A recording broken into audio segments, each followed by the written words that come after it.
In the grand theater of history, some stories are so audacious, so unbelievable, that they seem torn from the pages of fiction. This is one of them, a tale of a man who seemingly returned from the grave to claim a title and a fortune, cleaving an entire empire in two. Welcome to Echoes of Time. Today we journey back to the gaslit streets and rigid social strata of Victorian England to unravel a mystery that captivated a nation and put the very notion of identity on trial. It is the saga of the Tichborne Claimant, a case that reveals more about an era's anxieties, its class divisions, and its deep-seated desire to believe than any textbook ever could. This is not just the story of a potential imposter. It is the story of a society staring into a mirror, uncertain of the reflection looking back. Our story begins not with a deception, but with a tragedy. In 1854, the ship Bella set sail from Rio de Janeiro and vanished into the unforgiving maw of the Atlantic. Among its passengers was Sir Roger Tichborne, the young, slender heir to a baronetcy and a vast family fortune. After months of silence, wreckage from the Bella was found, and the world accepted the inevitable. Sir Roger was declared dead, lost to the sea. The Tichborne line, it seemed, had been tragically altered forever.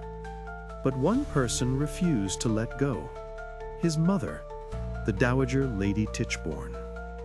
Consumed by a grief that bordered on obsession, she clung to a desperate hope, a mother's intuition that her son had somehow survived. For years her belief was a private sorrow, a quiet flame against the cold certainty of his death. Then she took action. She placed advertisements in newspapers across the world, from London to the farthest reaches of the British Empire, pleading for any information, any whisper of her long-lost son, Roger. It was a shot in the dark, a message in a bottle cast into the ocean of global happenstance. And then, against all odds, someone answered. The reply came from a place so remote, so different from the manicured estates of the Tichborne family, that it felt like a message from another world. Wagga Wagga, Australia. A man, a butcher by trade, known as Arthur Orton, stepped forward. He claimed he was Sir Roger Tichborne, saved from the shipwreck and having lived a rugged, anonymous life in the colonies for over a decade. He was brought to England to face the woman whose hope had summoned him from obscurity. The man who stood before Lady Tichborne was not the same boy she had waved goodbye to. The slender, refined aristocrat was gone. In his place stood a man of immense girth, his features coarsened by the sun and a hard life. His manners were not those of the drawing rooms and parlors of high society. They were the rough, unpolished habits of a working man. Yet when he spoke of things only her son could know. He recalled intimate family secrets, private memories, and details of his youth that seemed irrefutable. For Lady Tichborne, her prayers had been answered. Looking at this stranger, this crude, overweight man, she saw not a butcher from Australia, but the ghost of her beloved child. She embraced him, and with that single act of recognition, she ignited a firestorm that would engulf English society for decades. Her acceptance was all the proof many needed. The story was impossibly romantic. The lost heir, hardened by years of adventure and toil, returning to claim his birthright. It was a narrative straight out of a Dickensian novel. Supporters rallied to his cause, their belief fueled by the claimant's uncanny memory. How could a simple butcher from the colonies know about a private conversation from 20 years prior? How could he describe the contents of a sealed package left behind by the real Roger? To his advocates, these were not the tricks of a con man, but the fractured yet authentic memories of a man reclaiming a life that was stolen from him. But for every believer, there was a skeptic. The rest of the Tichborne family was horrified. They saw not a long-lost relative, but a brazen opportunist. They pointed to the glaring inconsistencies. The claimant, Arthur Orton, could not speak a word of French, a language the real Sir Roger was fluent in. His letters were riddled with spelling and grammatical errors, unfitting of a man of his supposed education.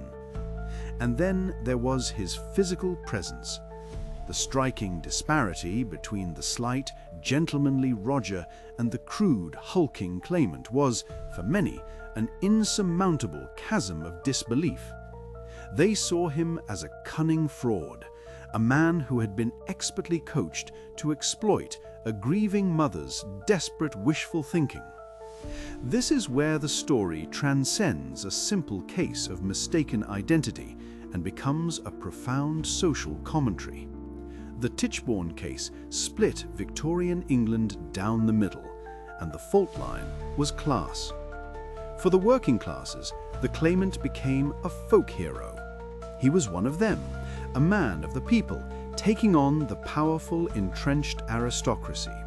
His struggle was their struggle. They saw his unrefined manners not as proof of his fraud, but as a badge of honor, a sign that he had shed the affectations of the elite and lived an honest working life.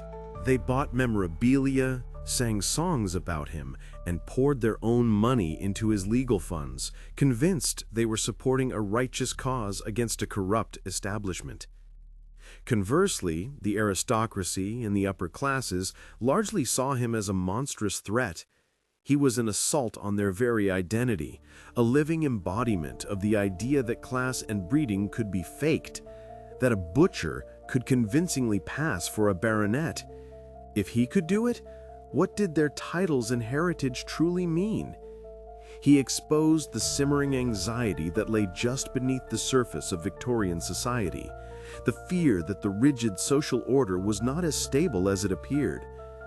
The legal battle that followed was therefore not just about an inheritance, it was a battle for the soul of the class system itself.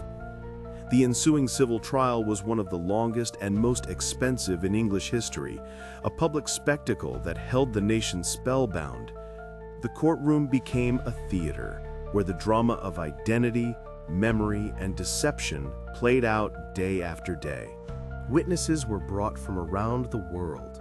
Old soldiers, former servants, childhood friends. More than 100 people swore on the Bible that the claimant was, without a doubt, Sir Roger Tichborne. They wept as they recounted memories, their conviction unshakable. But for every one of them, the Tichborne family produced another witness who swore he was Arthur Orton of Wapping, a butcher's son who had fled to South America and then Australia. The evidence was a dizzying maze of contradictions. The claimant himself was the star witness.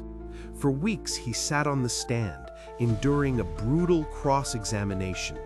He was questioned on every aspect of Roger Tichborne's life, from his education at Stonyhurst College to his military service.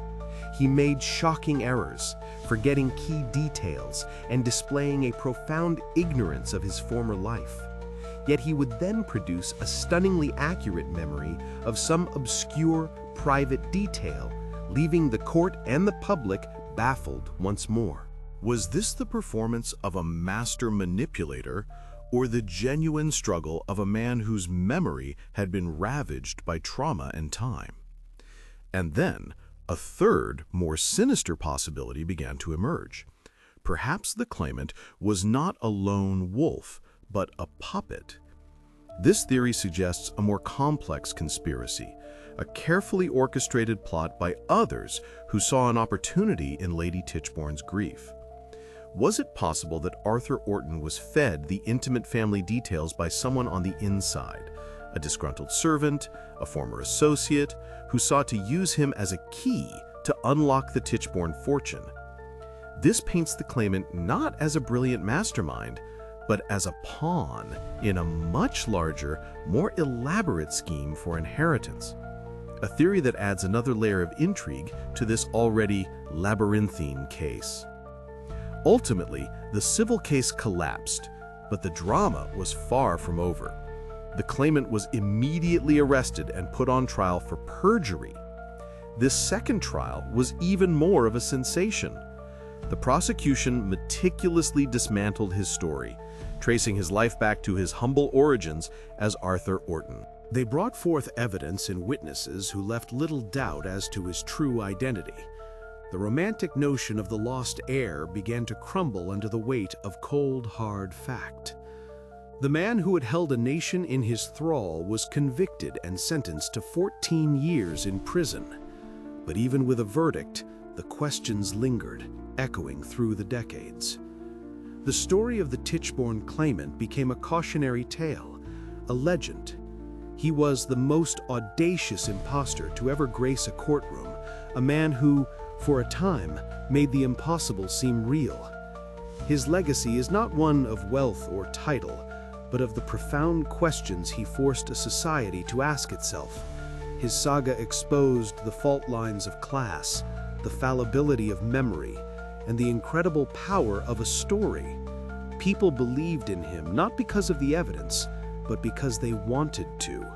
He represented a fantasy, for a grieving mother, the return of her son; for the working class, a victory over their masters; for a nation, a story more compelling than any novelist could imagine.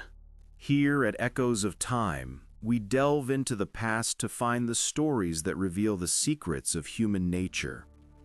The Tichborne case is a stark reminder that history is not just a collection of facts and dates, but a tapestry of beliefs, desires, and deceptions.